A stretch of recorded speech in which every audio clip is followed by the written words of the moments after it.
अस्सलामु अलैकुम व रहमतुल्लाहि व बरकातुहू। अल्हम्दुलिल्लाहिल्लज़ी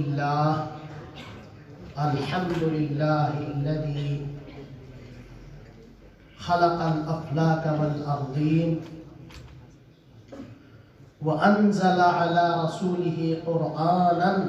लम यज़ल यतहद्दा बिबलागतिही अत्तक़लैन वस्सलातु वस्सलामु अला सय्यिदिल अंबिया'i वल मुरसलीन इमामिल फुसहा'i वल बुलगा'i अजमईन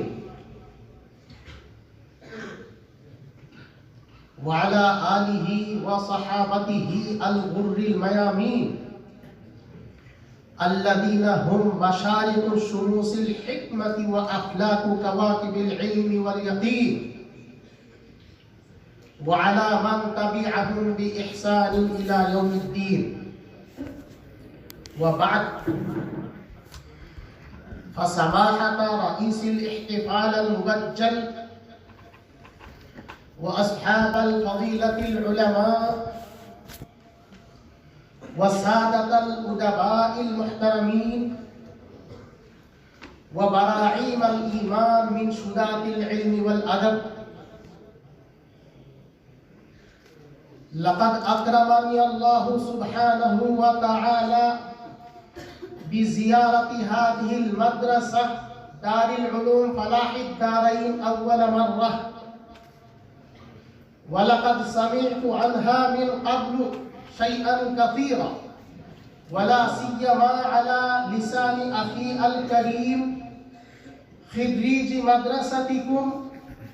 फिल क़िराअति व तजवीद फ़ज़ीलतिल उस्ताद अश-शेख अल-मुक़री मोहम्मद शुएब अल-क़िरानवी हफ़िज़हुल्लाह फ़तालमा वजदतुहु यलहजु बिज़िक्रि हाज़िहिल मदरसा व तालमा रअयतुहु रत्बल लिसान बिमदहिहा वल हदीस अन्हा वस्सनाई अलैहा सुम्मा इन्ननी सइदतु बिलिक़ाइ रईसी हाज़िहिल मदरसा फ़ज़ीलतिश शेख अल उस्ताद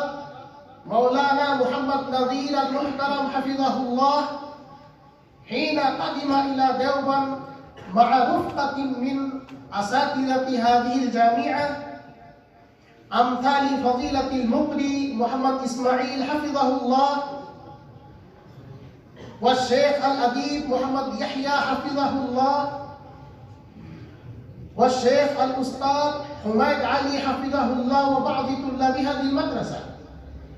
व कान ज़ालिका लिक़ाअन इल्मिय्यन सारा फनशअत फ़ी क़ल्बी फ़ी सुवैदा'i क़ल्बी मिन हाज़ा अस्समा'i वत्तलाक़ी उम्नियतुन जामिहतुन लिज़ियारति हाज़िहिल मदरसा वला ग़रवा फ़ल-उज़ुनु क़द तअशक़ु क़ब्ल अल-ऐनि अह्याना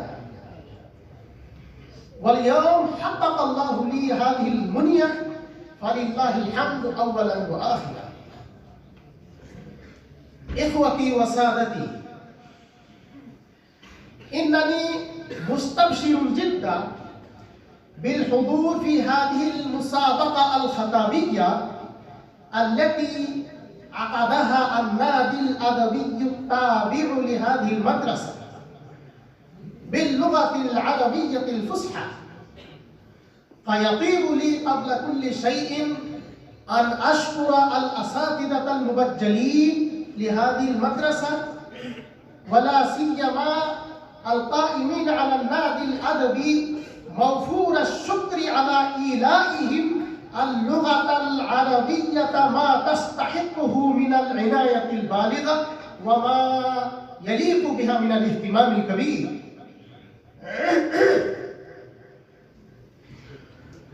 वलक़द इस्तमअतु इलल बरामिज वल खुतब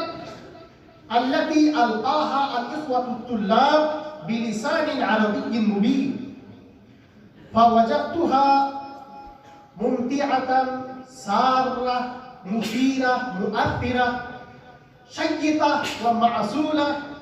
تسر النفوس وتشنف الآذان. فيحلو لي ثانيا أن أتقدم بأعمق عبارات الإعجاب والتقدير إلى أعضاء النادي الأدبي على توفيتهم اللغة العربية حقها من البذل والتضحية في سبيل إحيائها وترقيتها.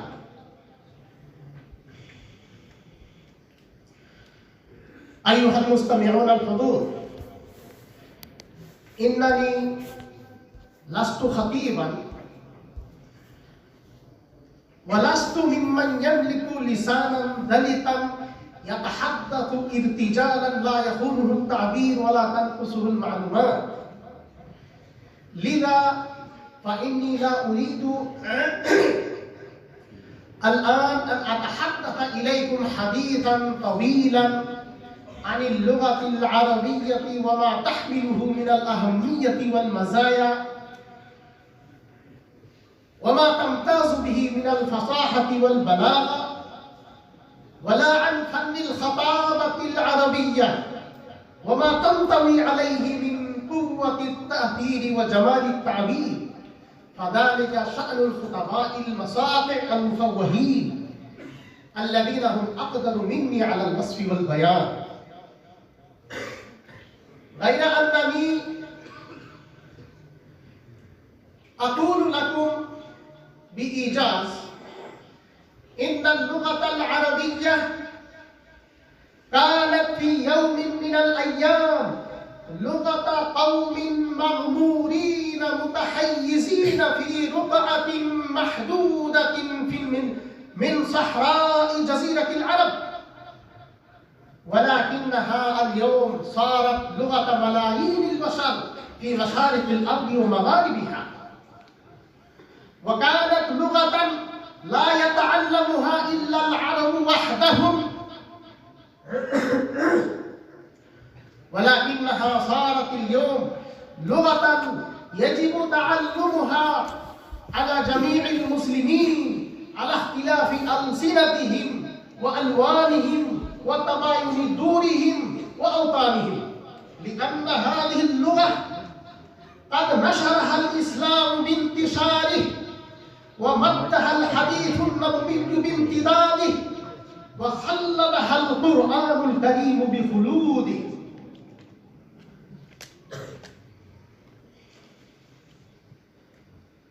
إخوتي وسادتي،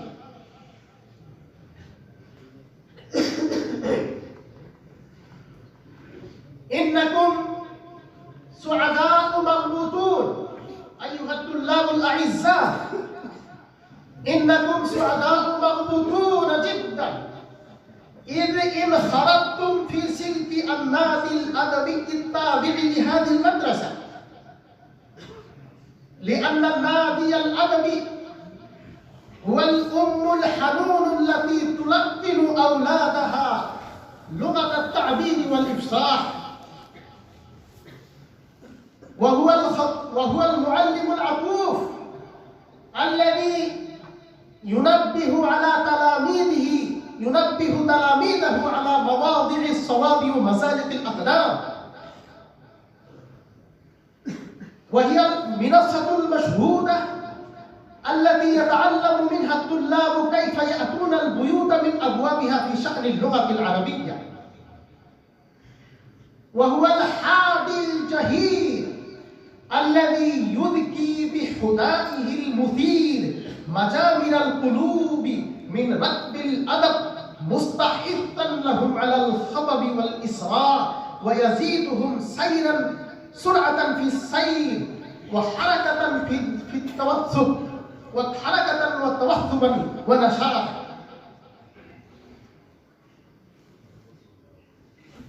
ولكن يجب على كل من يريد أن يكون خطيبا مسطعا مفوها أن يطالع الكتب المؤلفة في هذا الفن ويتبع الأصول المؤصلة في هذا الشأن. ولا بد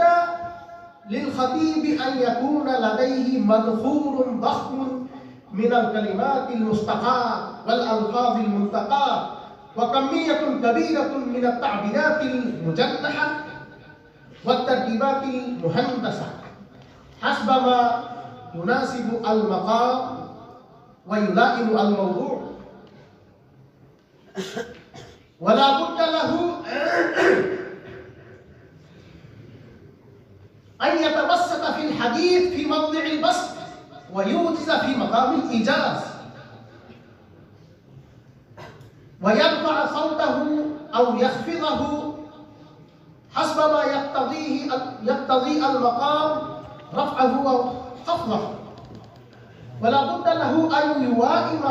بين نبرات صوته وبين إشاراته باليد أو الرأس وما إلى ذلك من الأصول المؤصلة والقواعد المقعدة والضوابط المضبوطة في هذا الشأن، في هذا الفن. وكل ذلك ستتعلمونه في النادي الأدبي.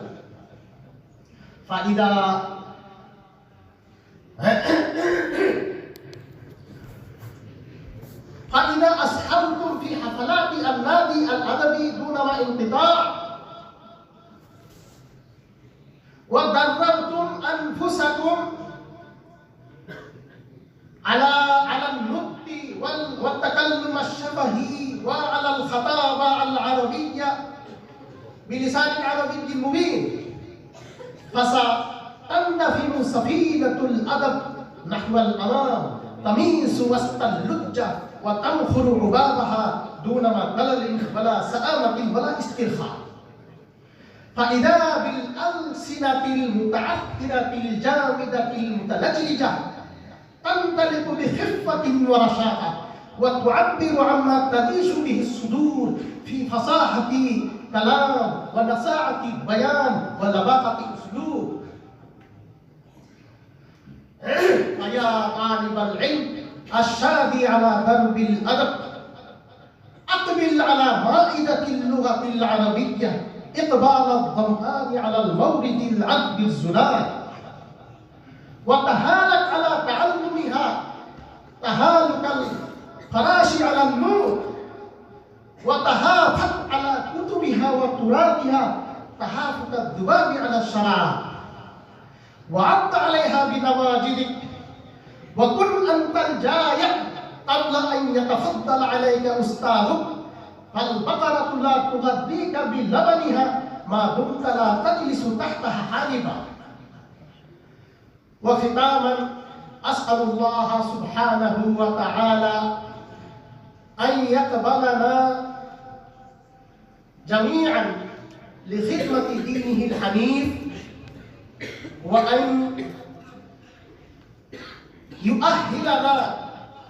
لفهم الكتاب والسنة والعمل بما فيهما، وأن يذلل لنا كل عقبة تعود في سبيل تعلم اللغة العربية المضنية الأصيلة الفصحى، إنه سميع قريب. وصلى الله على نبينا محمد وعلى آله وصحبه أجمعين، والسلام عليكم ورحمة الله.